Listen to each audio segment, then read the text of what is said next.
sentar, por gentileza. Glórias a Deus. Já pega a Bíblia aí nessa hora, em nome de Jesus. Hoje nós temos a responsabilidade com a ceia do Senhor. Mas eu quero meditar numa palavra com você nessa noite. Uma palavra bastante relevante para os momentos em que nós estamos vivendo, para os dias de hoje. Tá? E os dias de hoje nós estamos vendo uma reincidência intensa, tá? Nesse tema que a gente vai abordar, certo? O tema da mensagem hoje é desequilíbrio emocional. Você pode repetir comigo? Diga desequilíbrio emocional. Glórias a Deus. Nós vamos falar sobre desequilíbrio emocional. Por quê? Primeiro porque muita gente acha que ser crente significa ser perfeito. Nós vamos encontrar aqui na vida de um profeta, tá? E não é outro senão Elias. Foi o grande nome do Velho Testamento, grande profeta do Velho Testamento. Nós vamos ver na vida de Elias, tá? Uma pessoa que em determinado momento se desequilibrou emocionalmente. Isso quer dizer que nós, estando na presença de Deus, orando, jejuando, buscando o Senhor, podemos nos desequilibrar emocionalmente. E esse desequilíbrio, queridos, né, tem alguns princípios, e eu quero ver com você através desse texto e aprender através desse texto como nós podemos vencer esse desequilíbrio. A gente aprende tudo isso com Elias. Amém? Elias é um contemporâneo nosso, por quê? Porque ele dá para nós lições que servem para nós no dia de hoje. Tá certo? E eu quero começar falando sobre Elias, tá? Uma breve biografia sobre Elias, para que a gente possa entender quem foi essa pessoa. Amém? Elias foi um profeta, tá? E esse profeta Elias, Deus o usa para grandes sinais. Então não era uma pessoa comum, era uma pessoa de intimidade com Deus, não é isso? Era uma pessoa que tinha a capacidade de falar com Deus e ser ouvido. E Deus falar com ele e ele dá ouvidos. Porque uma coisa é ouvir, outra coisa é dar ouvidos, não é? Quando você diz para a criança, não faça isso, a criança está ouvindo? Tá. E se ela continua fazendo, significa que ela não deu? Então, ouvir é uma coisa, dar ouvidos é outra, diferente. O profeta Elias nos ensina porque ele ouve e dá ouvidos. Mas existe um momento na vida de Elias, queridos, que o desequilíbrio, ele bate de uma forma muito pesada. E esse desequilíbrio pode acontecer comigo e pode acontecer com você a qualquer momento. Nós vamos aprender com Elias a lidar com esses desequilíbrios e superá-los. Amém? Amém? Em nome de Jesus. Eu quero falar alguns milagres que através de Elias foram possíveis. Tá? Na verdade, impossíveis que se tornaram possíveis porque Elias era um homem que buscava o Senhor, era um homem que procurava, tá, o tempo todo agradar a Deus. Elias, através de Elias, queridos, ele fez, tá, o alimento de uma viúva não acabar. Elias chega na casa de uma viúva. Aleluia. E ele pede para que ela fizesse um bolo, na verdade é um pão, mas conhecido para nós hoje. E ela disse, olha, a tua serva só tem um punhado de farinha e uma botija de azeite. O que acontece, queridos, é que Elias disse para ela, crê somente.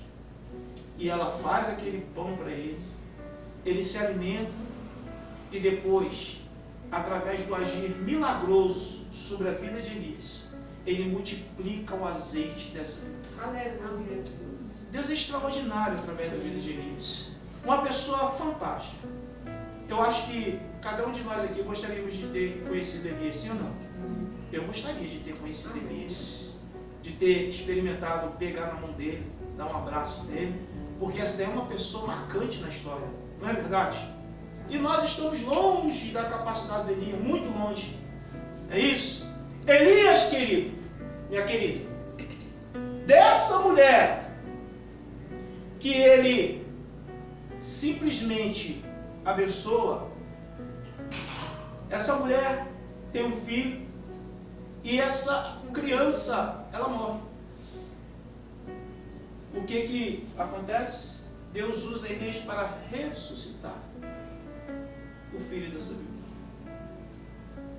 Deus é maravilhoso, queridos. Que Elias também é usado por Deus contra os profetas de Baal. Veja bem, haviam profetas de deuses pagãos, de deuses criados pelos homens. E esses profetas resolveram confrontar Elias, confrontar a fé de Elias. Elias resolve se reunir com esses profetas lá em cima do Monte Carmelo, queridos. E lá Elias propõe a eles: vamos agora saber quem é Deus. Se é o vosso Deus ou se é o Deus criador dos céus e da terra. Elias propõe construir um altar e colocar o holocausto em cima do altar. E agora clamarem pelos seus deuses, porque aquele que bradar do céu, esse é o Deus verdadeiro. E Elias ousadamente cede a oportunidade para os profetas de Baal. E eles começam a clamar por Baal, começam a clamar pelo seu Deus, e nada acontece. Deus usa o profeta Elias para que agora, na sua oportunidade de clamar o Criador dos céus e da terra, ele pegar água e, além do sacrifício em cima do altar, ele jogar água em cima do sacrifício, dizendo: vou tornar mais difícil, para vocês verem o tamanho do meu Deus. E ele enche aquele lugar de água em volta, por cima, e agora ele clama ao Deus Altíssimo, e o Deus Altíssimo ouve. Elias não era qualquer um. Elias era um homem extremamente dotado de poderes sobrenaturais, porque o Senhor é com ele. E agora ele clama ao Deus Altíssimo, e Deus envia fogo dos céus à vista dos profetas de Baal, e consome não só o holocausto, mas o altar, a água, consome tudo. E aqueles profetas puderam ver que Elias tinha um Deus, e um Deus verdadeiro, único, e que Baal não representava absolutamente. Glória a Deus. Quem era Elias, queridos? Elias foi um homem que caminhou 40 dias e 40 noites, depois de ter comido um pão e ter uma botija de água apenas. Ele viveu 40 dias e 40 noites alimentados por um pão e uma botija de água. Um caminho. Isso é poder de Deus, sim ou não, queridos? Isso é um agir de Deus sobre a vida do homem, sim ou não?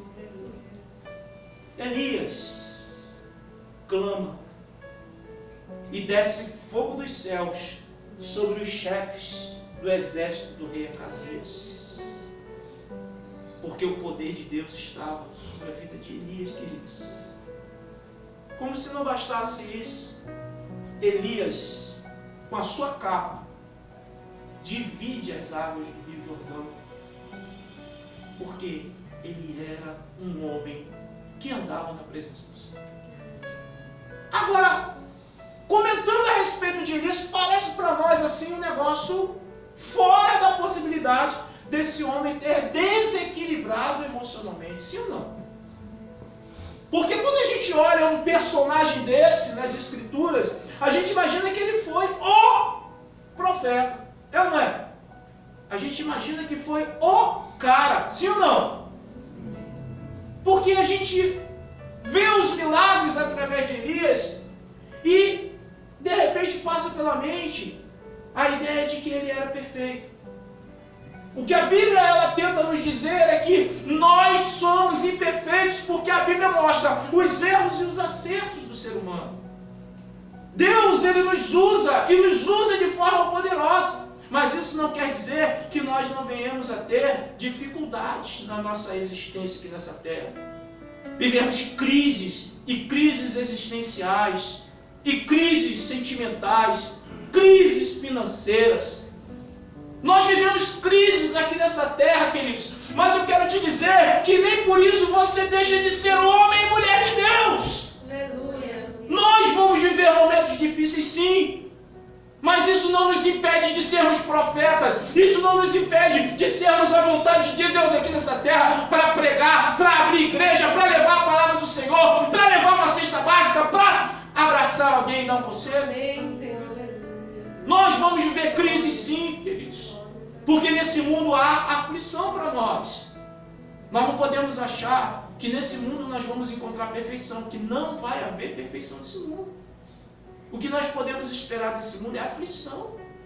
A gente sai de uma luta entre outros, sim ou não? Passa uma época enfermo. Que luta, irmão!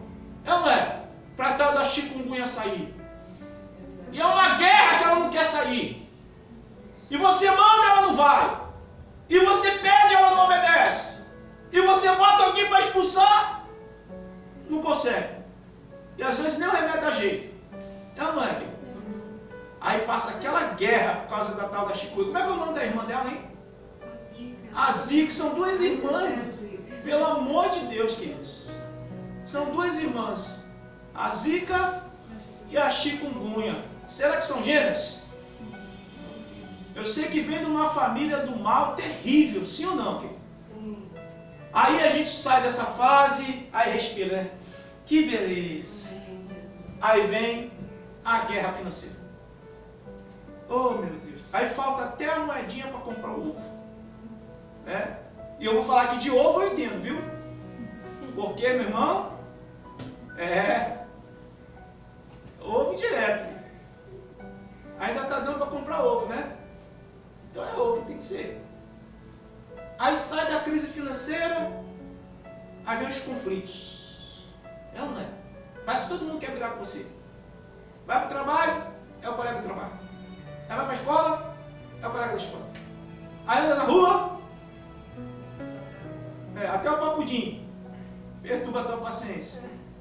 Aí vem para a igreja, aí o pastor pega no teu pé. É assim não é? Vai para casa. Pois é. Aí dá vontade de gritar, me erra! É assim não é, querido? A gente sai de uma crise entre outra, queridos. O Senhor bem disse, no mundo tereis o quê? Água, sombra, é isso? No mundo tereis o quê? Aflições. Coca-Cola com batata frita, é? No mundo tereis o quê? Aflições. E por que a gente se esquece disso? A gente se esquece disso porque às vezes a gente anda distraído. Cutuca quem está ao teu lado aí, mas cutuca devagarzinho, não dá um pancadão não. Eu sei que a vontade é grande, mas dá uma cutucadinha assim, só de leve. E diz assim, não se distraia. Pois é, dá um susto aí, né? E diga, não se distraia. Esteja atento. Amém. Esteja atenta. Amém. Amém? Porque no mundo nós vamos ter o quê? Aflições. Que se nós estivermos atentos, nós vamos sofrer menos. O brabo é quando pega a gente distraído, não é? A gente está bem bom lá assistindo o jogo lá do Flamengo, né? Aí o Flamengo está ganhando. Perdeu hoje! Desculpa, eu não acompanho, né? Perdeu hoje o Flamengo, foi? Ceará. Pro Ceará. Aí o cearense está feliz da vida. Aí eu imagino, certo? Os cariocas devem estar chorando. Aí o que acontece? Tem essa alegria aí do Ceará vencer o Flamengo, certo? Aí depois vem a notícia: acabou o arroz! Eita Jesus. E o creme dental, e o sabonete, e o alho, e o sabão em pó. Aí cadê a alegria do cearense? Vai para onde? Vai para o brejo, né? Quem está entendendo que nós temos que estar atento? Se estivermos atentos, aí a gente anda prevenido e essas notícias não nos alcançam a ponto de nos ferir, queridos. Elias vai mostrar para nós que ele é homem de Deus. Nós temos visto aqui através dos sinais. Mas nós vamos aprender com Elias que ele também é um sujeito normal, comum e passivo de erros como todo mundo. Amém? Então eu quero convidar você a abrir a sua Bíblia lá em 1 Reis, primeiro livro dos Reis, capítulo de número 19. Primeiro livro dos Reis, capítulo de número 19. Isso. Primeiro livro dos Reis.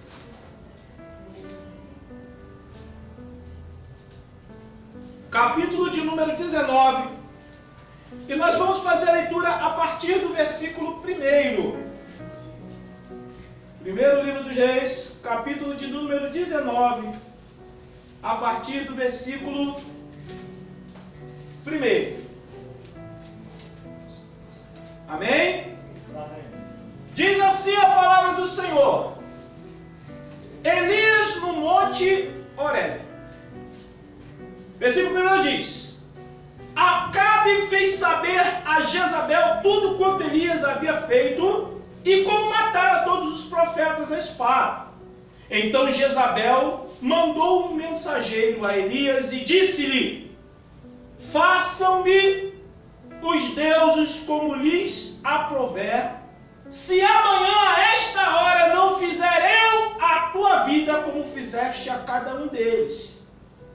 Temendo, pois, Elias levantou-se e para salvar sua vida se foi e chegou a Berseba, que pertence a Judá, e ali deixou o seu moço.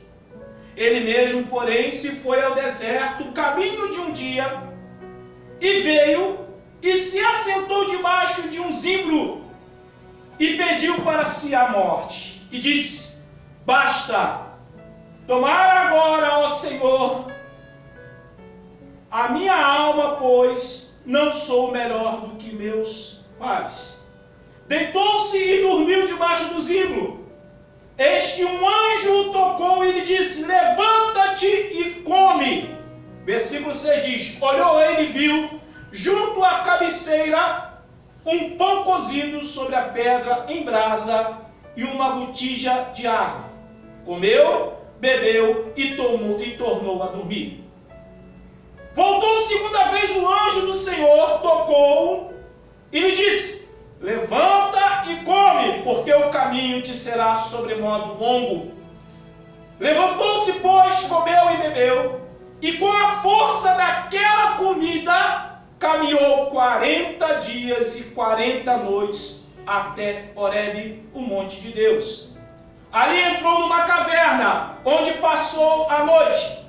E eis que lhe veio a palavra do Senhor e lhe disse: Que fazes aqui, Elias? Ele respondeu: Tenho sido zeloso pelo Senhor, Deus dos exércitos, porque os filhos de Israel deixaram a tua aliança, derribaram os teus altares e mataram os teus profetas à espada.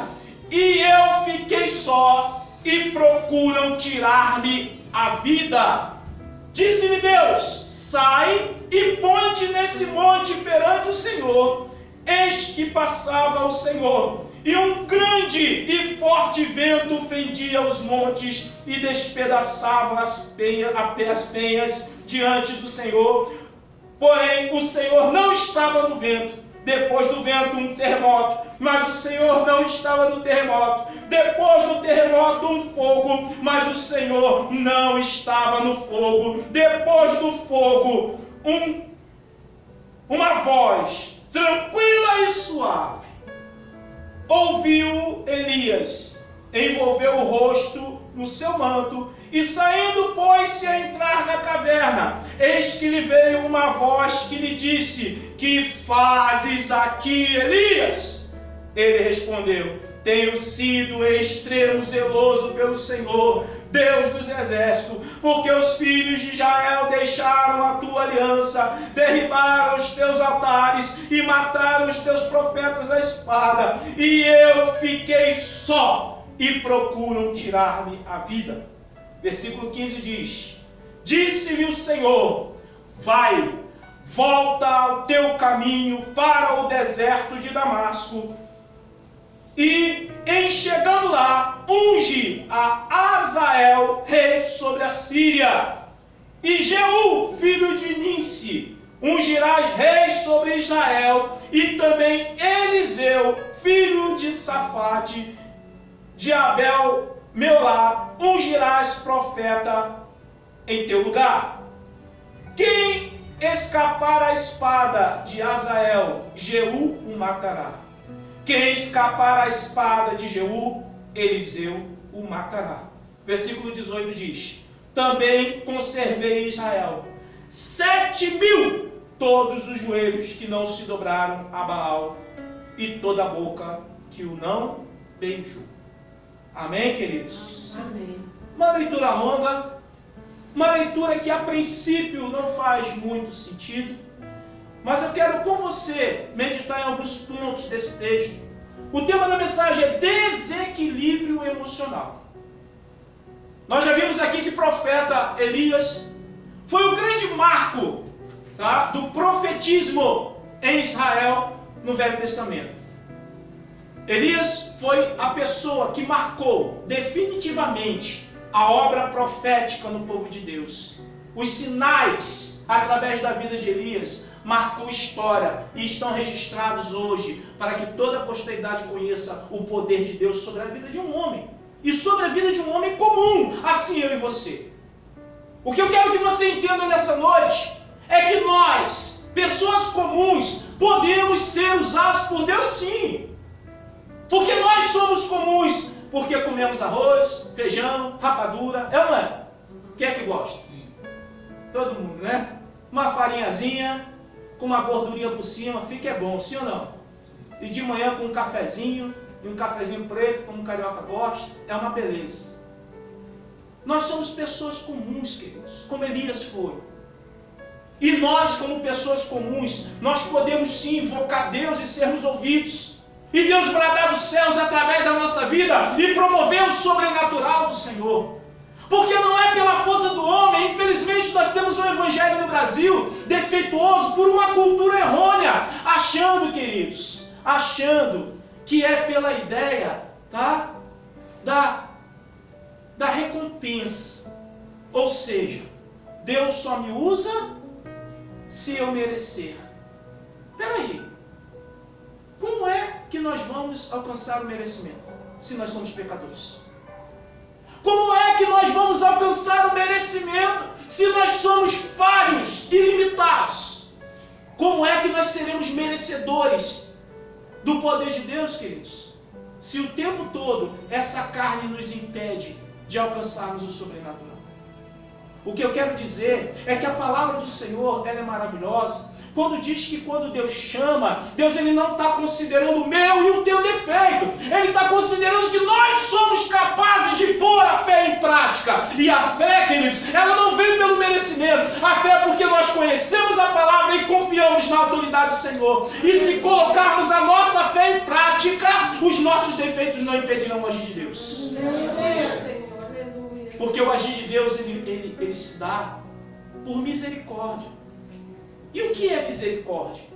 Misericórdia é aquele sentimento que Deus tem por mim, é aquele sentimento que Deus tem por você, a ponto de desconsiderar o teu defeito. Glória a Jesus. E a partir do momento que tu dobra o joelho e clama, Ele ouve dos céus e ajuda, queridos. Isso é misericórdia. Aleluia, Deus. Aleluia. Nós temos aprendido nesse Brasil, queridos, que o crente precisa fazer aquilo pelo qual vai merecer a misericórdia. Olha, a misericórdia é sem merecimento. Nós precisamos parar um pouquinho e analisar as Escrituras, porque tudo que Deus está esperando de mim e de você, não é que a gente seja perfeito, Ele sabe que nós não seremos.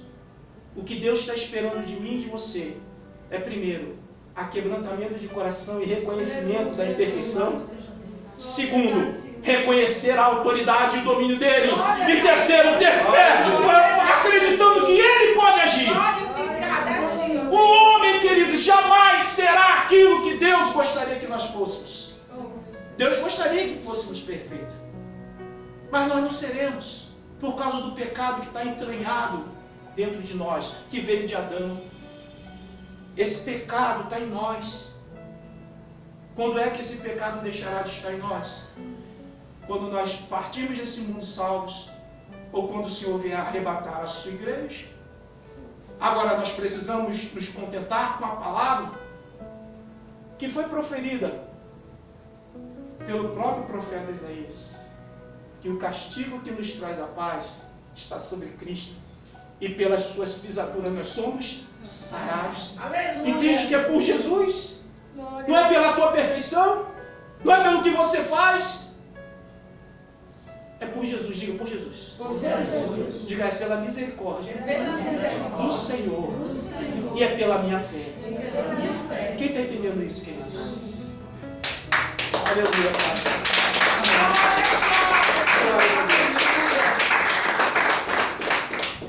Pai. Elias foi uma pessoa sobrenatural. Porque nós já vimos aqui quantos milagres Deus usou Elias para serem promovido entre os homens. Mas eu quero mostrar para você que Elias também entrou num desequilíbrio emocional, provando que os grandes homens da Bíblia eram homens igual a nós. Mostrando que os grandes nomes da Bíblia não eram pessoas além da natureza humana, não eram pessoas normais igual a nós, passivos dos mesmos defeitos e erros.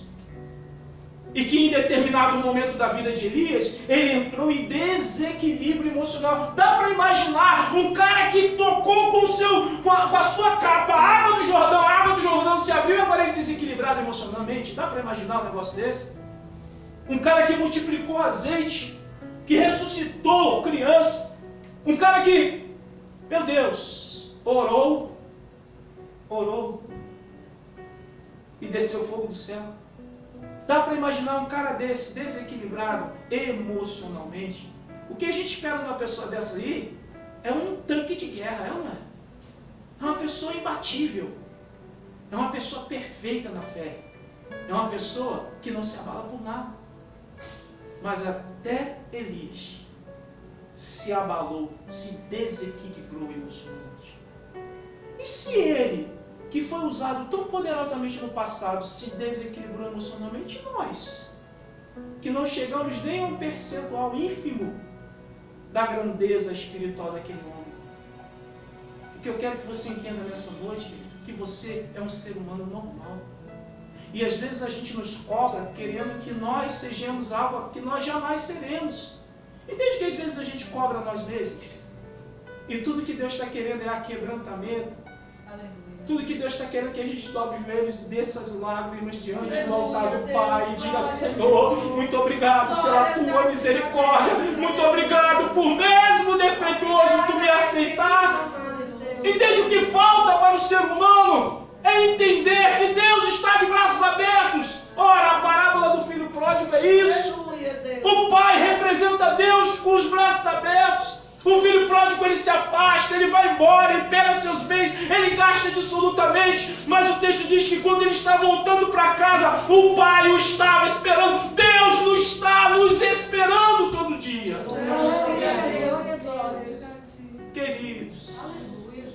Queridos, a função da igreja é levar essa palavra às pessoas, dizendo que o Pai está esperando todos os dias. Diga assim: o meu Pai está me esperando todos os dias. Aleluia, Senhor. Isso é emocionante, queridos. Porque sabe o que eu mereço? Eu falo isso sem problema nenhum, porque nós estamos no Brasil, onde os líderes se acham o próprio Deus.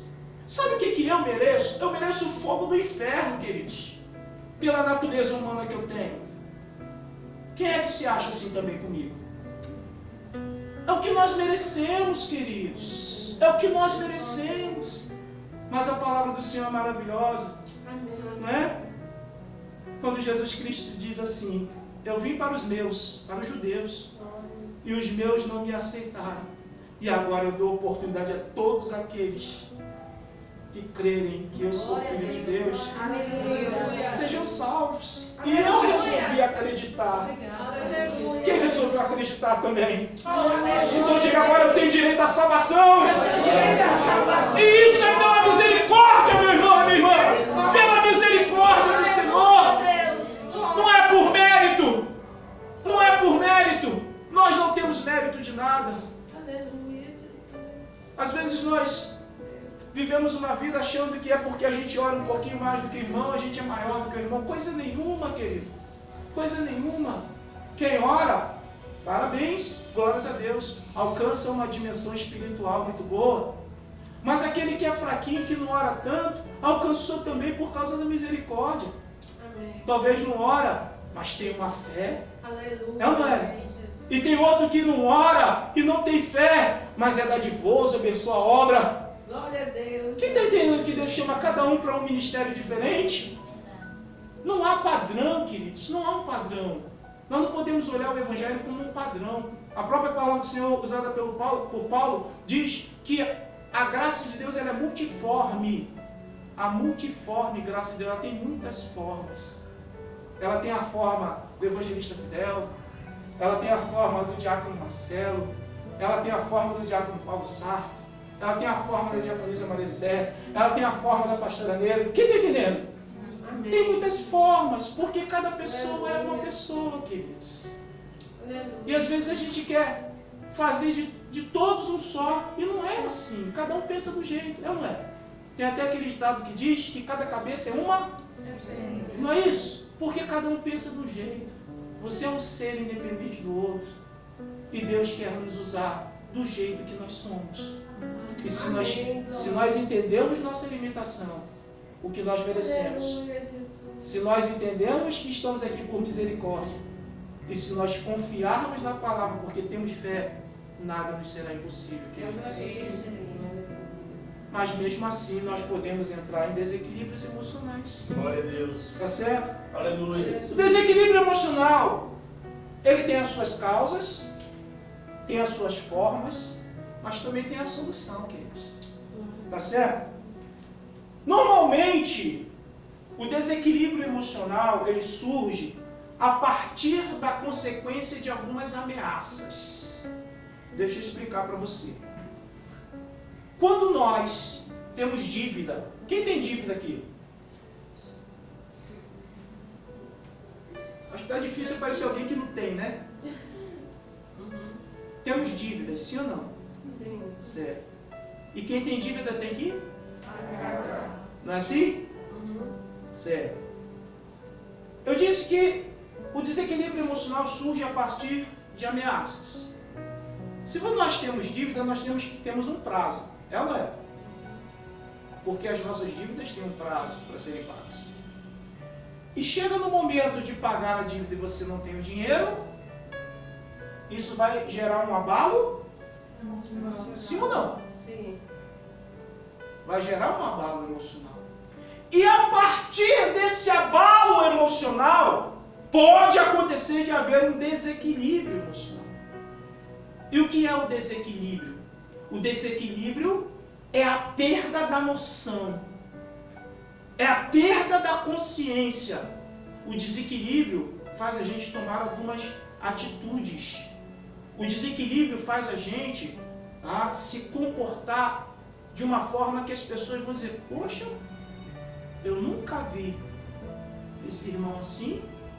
Poxa, eu nunca vi essa irmã desse jeito. Entende que o desequilíbrio emocional surpreende e assusta as pessoas? Porque a pessoa está em desequilíbrio.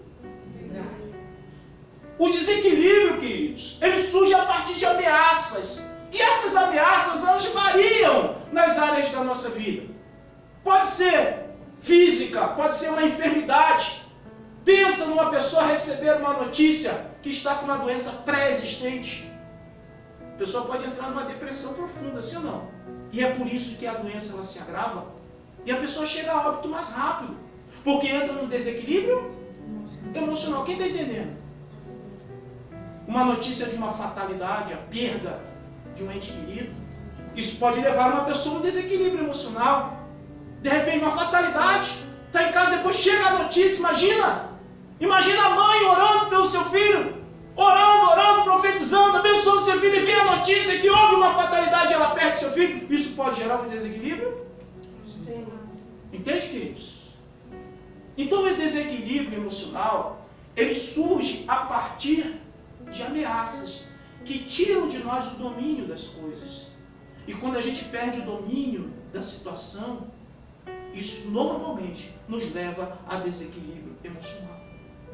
Elias, mesmo sendo um homem dotado de poderes espirituais pela sua fé, ele se desequilibrou emocionalmente, queridos. E eu quero com você ver os sintomas desse desequilíbrio. Então nós já aprendemos que o desequilíbrio pode vir através das ameaças, aquilo que ameaça o nosso domínio, o nosso controle. Agora vamos ver os sintomas, ou seja, o que provoca na gente, qual a reação que a gente passa a ter quando estamos desequilibrados emocionalmente. E eu quero convidar você agora, nesse texto mesmo que nós lemos, nós vamos ver o primeiro sintoma. O primeiro sintoma do desequilíbrio emocional é o medo. Versículo 3. Versículo 3. Antes de ler o versículo, deixa eu explicar. Elias se sentiu ameaçado por Jezabel. Tá? Se sentiu ameaçado por Jezabel. Então eu quero ler um pouquinho antes com você aqui o texto, para você saber quem foi Jezabel. Tá? Nós vamos voltar aqui um pouquinho, no capítulo 16, voltando 2 páginas, na minha Bíblia são 2 páginas que voltam, capítulo 16, a partir do versículo 29. Nós vamos entender agora quem foi Jezabel e por que Elias ficou desequilibrado emocionalmente por causa dessa mulher. Tá?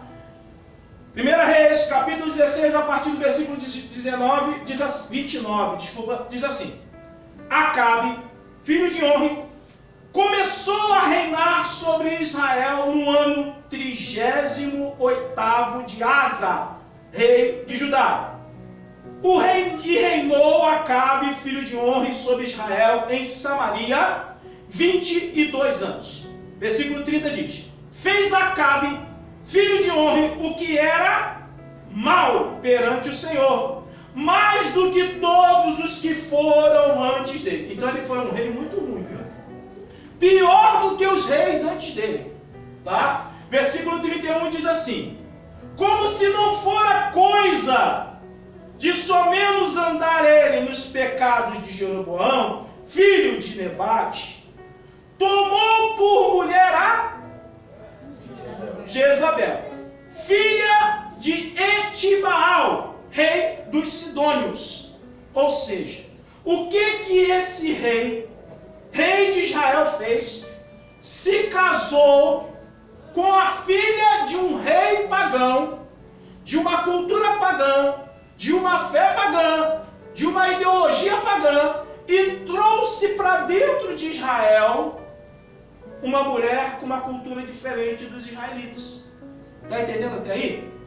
O texto continua dizendo assim, que esse Acabe, né, tomou por mulher a Jezabel, filha de Etibaal, rei dos Sidônios, e foi e serviu a Baal e o adorou. Então o que acontece com esse Acabe? Esse Acabe não só se casou com essa mulher pagã, mas ele abandonou a sua fé em Deus e passou a adorar os deuses dessa mulher. Quem está entendendo?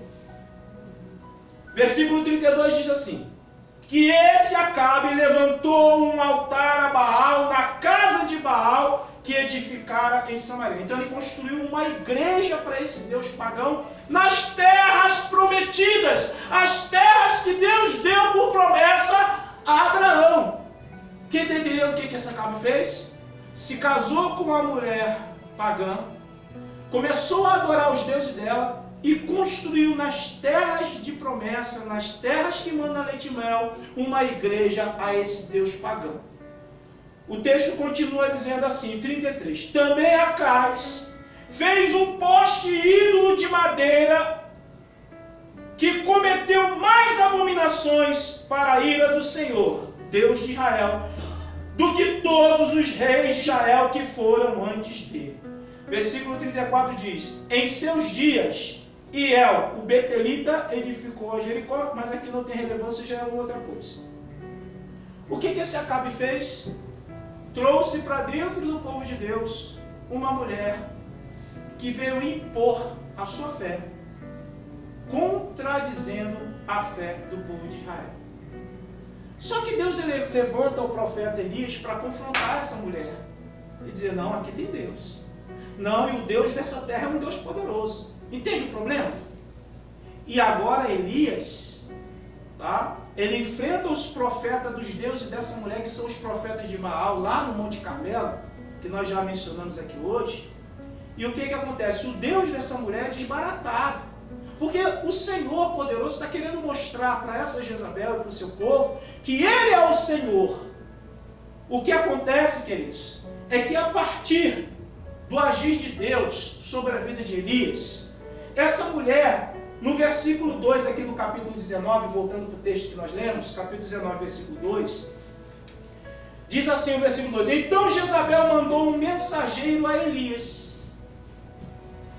Então Jezabel mandou um mensageiro a Elias e disse-lhe, façam-me os deuses como lhes aprouver, se amanhã a esta hora não fizer eu a tua vida como fizeste a todos, a cada um deles, dos profetas que Deus matou com o seu poder através da vida de Elias.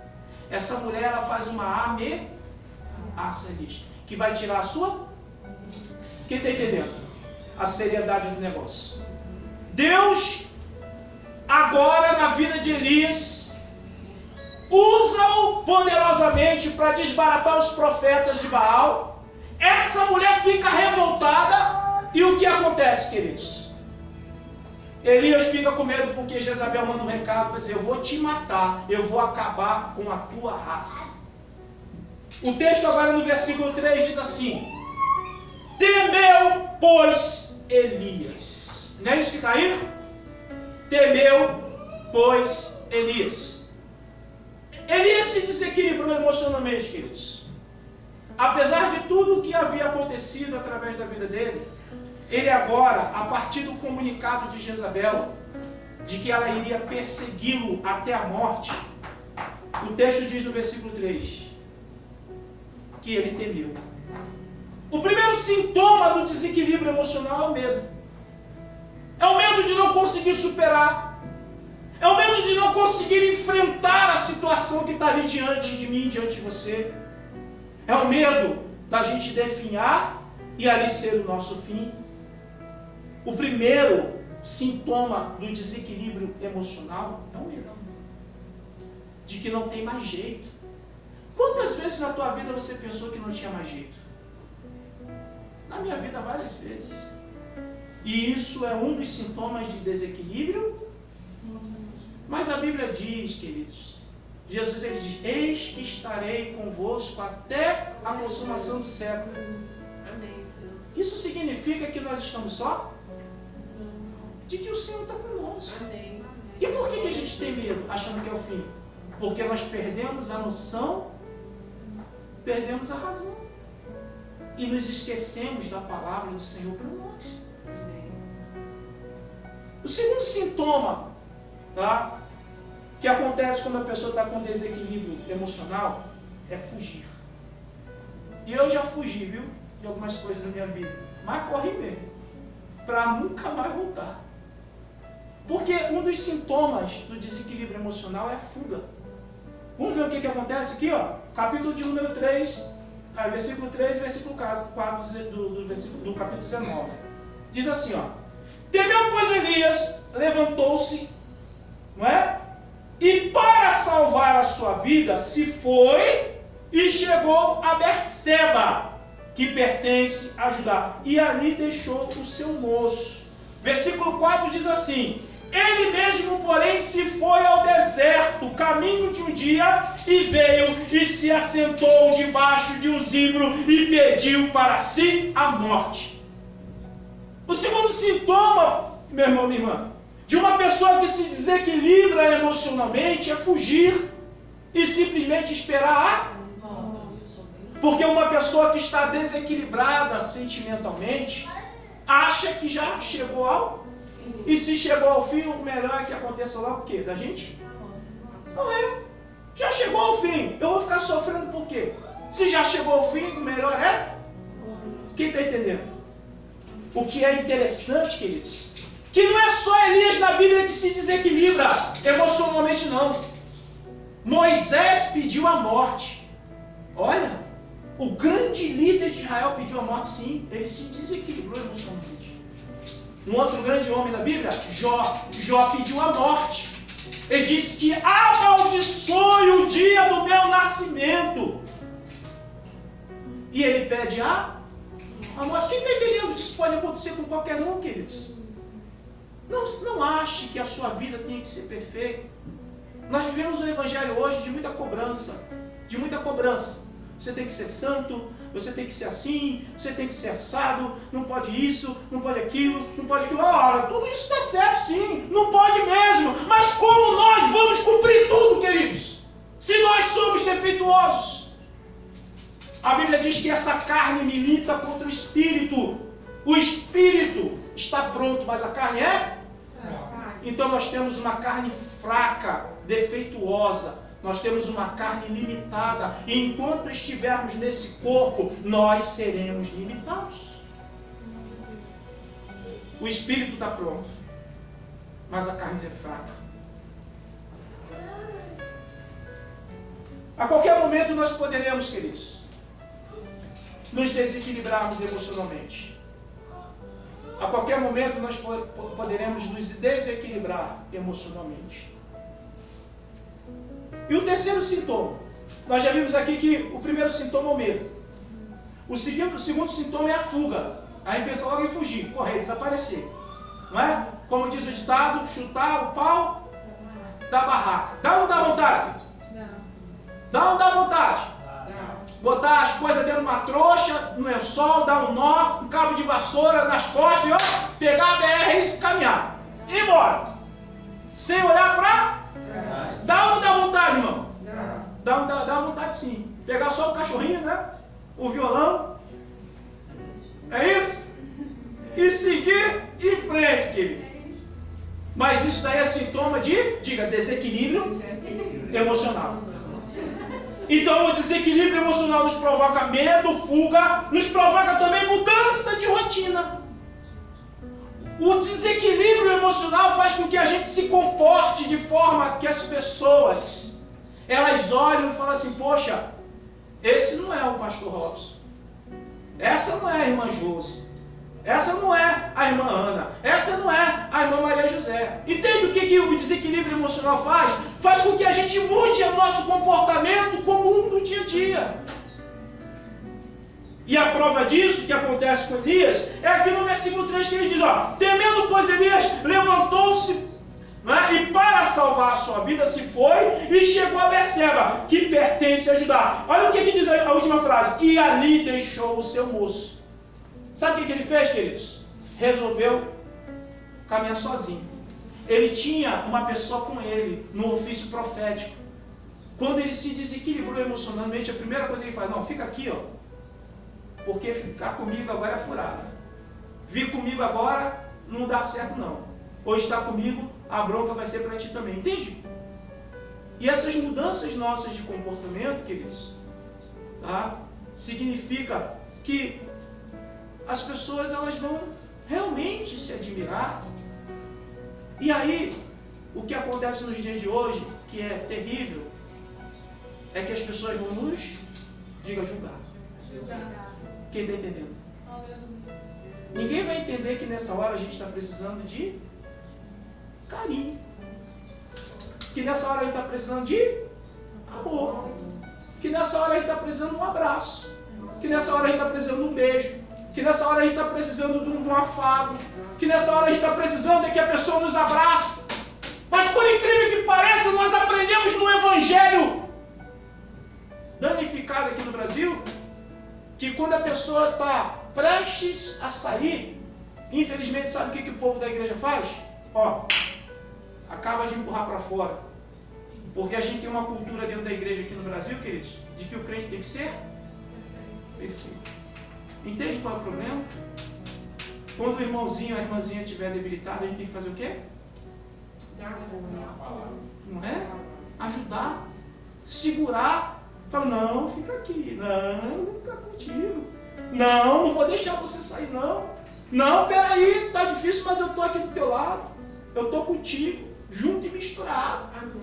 Tô do teu lado aqui, você não tá só. Quem está entendendo o evangelho deformado que a gente vive nesse Brasil? Que só permanece dentro da igreja quem é perfeito. E ora, a pergunta é, quem é perfeito? Tudo que Deus está querendo que nós entendamos, queridos, é que nós somos defeituosos. E que em algum momento da nossa vida nós vamos entrar em desequilíbrio emocional. E quem está cônscio de si, ajuda quem está em desequilíbrio emocional e não deixa essa pessoa se perder. Entende que nós precisamos entender que somos uma família? Nós precisamos aprender a lidarmos uns com os outros a ponto, queridos, a ponto de nós vivermos como família. Vivemos como um povo que é digno do nome do Senhor. Quem está entendendo a palavra? Eu sei que é uma palavra dura, mas é necessário para que a glória de Deus venha sobre as nossas vidas. Então nós vimos que dos sintomas, a partir do desequilíbrio emocional, o medo, a fuga, a mudança de rotina, nós já vimos aqui a falta de vontade de viver, porque Elias pediu a morte. Quem já teve aqui vontade de morrer? Eu já tive vontade de morrer. Eu não tenho vergonha de falar. Eu sou uma pessoa comum como todo mundo. Eu já tive vontade de morrer. Eu já tive vontade de partir logo. Porque a gente imagina que morrendo vai acabar a dor. É ou não é? Pois é. É o que a gente imagina. Certo? Então nós vimos o medo, a fuga, mudança de rotina, sem vontade de viver. Aí nós vamos ver também que o desequilíbrio emocional provoca alteração no sono e falta de apetite. Está aqui no versículo 5. Versículo 5, de 5 a 8, diz assim: deitou-se e dormiu debaixo do zimbro, e eis que um anjo tocou e lhe disse: levanta-te e come. Porque Elias não sentia fome. Elias não sentia fome. Porque ele estava em desequilíbrio emocional. O versículo 6 diz assim: olhou ele e viu junto à cabeceira um pão cozido. Olha, Deus mandou um anjo, assou numa pedra um pão e deixou aquele pão bem assadinho. E o texto diz que ele comeu e bebeu da água e aí tornou a dormir. Versículo 7 diz: voltou segunda vez o anjo, tocou-lhe e disse: levanta e come, porque o caminho te será sobremodo longo. Olha, o anjo veio 2 vezes para ele se alimentar. Ele se alimentou, dormiu. Aí o anjo veio de novo. Parece que é a dosagem, né? Não tem aquele negócio do remédio de 12 em 12 horas? De 8 em 8 horas. Olha o anjo do Senhor cuidando de Elias, vindo na hora certa para ele se alimentar, para ele sair daquela situação de fraqueza física. Até nisso Deus cuida da gente. Mesmo nós estando em desequilíbrio emocional, Deus cuida da gente. Aleluia. Porque foi Ele que nos chamou para essa obra. Glória a Deus, glória a Deus. O Senhor é maravilhoso, queridos. O Senhor é maravilhoso. Veja, queridos, dos sintomas do desequilíbrio emocional: o medo, a fuga, mudança de rotina, sem vontade de viver, alteração no sono e apetite, e agora vem o isolamento. Vontade de estar isolado, sozinho. Vontade de estar longe de todo mundo. Como diz o versículo 9, que diz assim: ali entrou numa caverna, onde passou a noite, e eis que lhe veio a palavra do Senhor.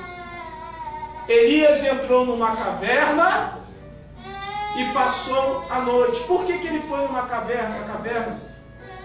Porque às vezes nós queremos ficar sozinhos. E isso não é bom. Sabe por quê? Porque pensa, imagine que a igreja seja um braseiro e cada um de vocês seja um tição. Você sabe o que é um tição?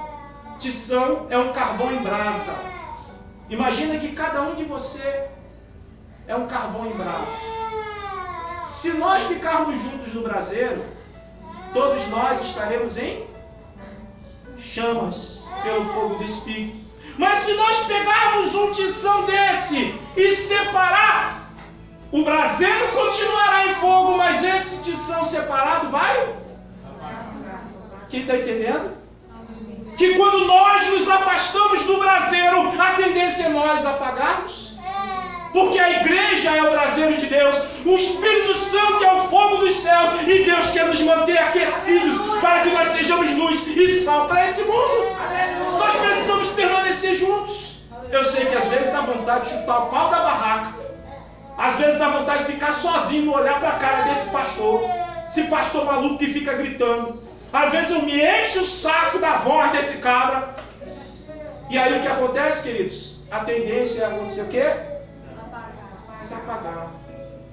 Não deixa o fogo do Espírito se apagar em você. E qual é a solução? Diga: permanecer no braseiro. Diga: a igreja é o braseiro. Por mais difícil que seja, é o braseiro. prazer. É o prazer. Quem está entendendo, querido? Glória a Deus. A igreja não é perfeita porque é composta de pessoas. Mas a igreja é perfeita porque é a igreja de Deus. Entende? Vai ter problema, vai ter arranha, vai ter dificuldade, vai ter bronca, vai ter briga, vai ter... Mas não se preocupe não que Deus levanta pastor para gritar. Glória a Deus. Aleluia. Deus levanta pastor para gritar, que é para colocar a coisa em ordem. Amém? Então vamos rever aqui dos sintomas do desequilíbrio emocional. Que aconteceu com Elias, aconteceu com Moisés, aconteceu com Jó, e diga assim, e acontece comigo.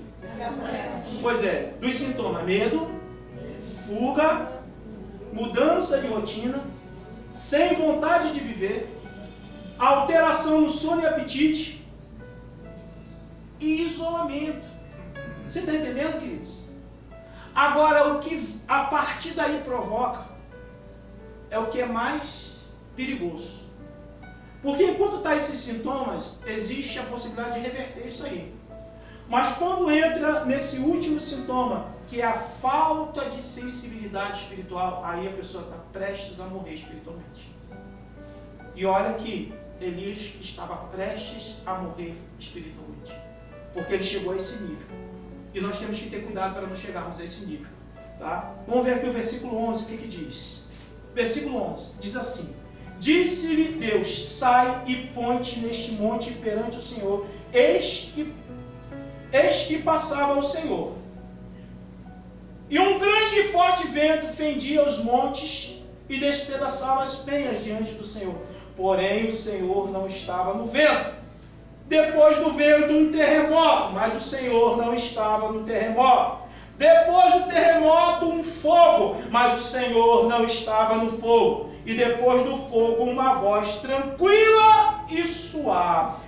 Versículo 13 diz assim: ouvindo Elias, envolveu o rosto no seu manto e saindo pôs-se a entrar na caverna. Eis que lhe veio uma voz e lhe disse: que fazes aqui, Elias? Veja bem, queridos. Elias estava à porta da caverna. E na porta da caverna Deus manifestou todos os eventos possíveis. Terremoto, uma ventania, um abalo, um fogo, para chamar a atenção dele. Para mostrar para ele, olha, eu quero falar contigo. Entende como Deus faz? Às vezes Deus nos abala, acontece uns negócios assim esquisitos, negócios que a gente não espera, é Deus chamando a nossa atenção. E qual foi o comportamento de Elias, queridos? Ele não conseguiu entender que Deus o chamava para falar com ele. E ele fez foi o quê? Entrar mais para dentro da... E foi quando Deus ele falou em voz audível para ele: o que tu está fazendo aqui, Elias? O que Deus estava querendo com isso? Mostrar para ele, queridos, que ele estava desequilibrado emocionalmente e que ele chegou a um desequilíbrio tal que ele não conseguia nem ter percepção mais espiritual de que Deus estava falando com ele. E olha que Elias tinha intimidade com Deus. Quantas vezes Elias ouviu Deus falar? Quantas vezes Elias foi usado por Deus para sinais de maravilhas? Quantas vezes Elias foi usado por Deus para milagres e milagres grandiosos? E agora Elias não consegue perceber a presença de Deus. Quem está entendendo? E esse desequilíbrio emocional pode acontecer com cada um de nós. Com cada um de nós. Tá? E o que eu quero, para finalizar essa mensagem nessa noite, é: como vencer o equilíbrio emocional? Porque nós identificamos esses sintomas nas nossas vidas, sim ou não? Às vezes a gente não se encontra assim. Como a gente vai vencer isso? A primeira receita é ter consciência da missão. Essa é a primeira receita. Quando nós nos encontrarmos em desequilíbrio emocional, que der vontade de fugir, tiver medo, perder o sono, perder fome, a gente tem que lembrar assim: eu sou pastor, tenho um rebanho, tenho uma igreja, e agora eu tenho que lembrar mais ainda que não é só uma igreja, tem também um horizonte. Aí eu tenho que lembrar mais ainda que não é só essa igreja e o horizonte, é lá no mar. E agora eu tenho que lembrar mais ainda que não é só essa igreja, não é só o horizonte, não é só no barco, mas na Lagoa das Melancias. Quem tem desequilíbrio emocional, entendendo qual é a missão. Eu sou pastor, eu sou diácono, eu sou evangelista, eu sou servo, eu sou obreiro, eu sou mantenedor da obra. Entende, queridos? Como a gente vence o desequilíbrio emocional? Entender quem nós somos no projeto de Deus aqui na terra. Cada um de nós aqui representa uma coisa muito grande no projeto de Deus. Porque o pouquinho de cada um forma o montão que vai nos dar condições de inaugurar a nossa igreja lá em Lagoa das Melancias, no final de outubro. E vai nos dar graça de começar a obra esse mês ainda lá na cidade do Marco. Esse mês ainda a gente vai começar a levantar nossas colunas da nossa igreja lá. Esse mês ainda, queridos. Esse mês ainda, em nome de Jesus, eu creio. Quando nós vamos vencer o nosso desequilíbrio emocional? Diga assim, tendo consciência da missão. Você está entendendo que existe algo muito mais importante do que o seu projeto? Entende que há o projeto de Deus que é muito mais importante. E Deus nos chamou para edificarmos esse projeto. Amém? A segunda receita para que a gente possa vencer o desequilíbrio emocional é ter certeza de que Deus está presente e está agindo. Ter certeza disso. Por um momento Elias se esqueceu de que Deus estava com ele. Por um momento ele se escondeu na caverna achando que Deus o havia abandonado. Por um momento ele achou que Jezabel iria matá-lo. Por um momento ele achou que era o fim. Mas Deus se manifesta para ele, para dizer: o que tu está fazendo aqui, cabra? Eu não te mandei para lá, vai para lá fazer a obra que eu sou contigo. Quem está entendendo, queridos, a grandeza da presença de Deus?